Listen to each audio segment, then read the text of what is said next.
Hello বন্ধুরা, welcome to my new mini blog.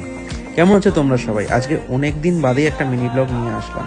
যাই হোক, এই মিনি ব্লগটা একটু লং হতে চলেছে, তো প্লিজ একটু সবাই দেখো। আজকে সকালবেলা কাজ ছিল হচ্ছে রিশাতে, অঙ্কিতাদি এবং অর্পণদার বিয়ে। তো রিশাতে কাজ থাকার জন্য আমরা সকাল সকাল প্রায় 8:30টার সময় পৌঁছে যাই হচ্ছে ভেন্যুতে। ভেন্যুটা ছিল হচ্ছে একদম অসাধারণ, সাহা ব্যাঙ্কুয়েট নাম ছিল ভেন্যুটার, এবং গঙ্গার ধারে এই ভেন্যুটা এত সুন্দর ডেকোরেশন ছিল, জাস্ট মুগ্ধ হয়ে গেছি। আর কাজ করার জায়গাটাও ছিল খুব সুন্দর, প্রিমিয়াম জায়গা থাকার জন্য প্রচুর স্পেস ছিল, আর স্পেসটা আমাদের কাজের ক্ষেত্রে খুব বড় ম্যাটার করে।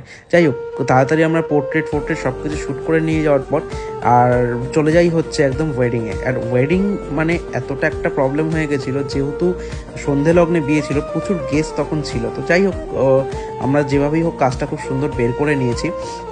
দেখতেই পাচ্ছ তোমরা, সবাই বিয়েতে বসে গেছে। আর এখানটায় এলইডি স্ক্রিন ছিল, তো যেখানে আমাদের প্রি ওয়েডিংটা চালিয়েছিল, যেটা দেখে খুব ভালো লাগছিল। এরপরে ছিল হচ্ছে কাপল শ্যুট।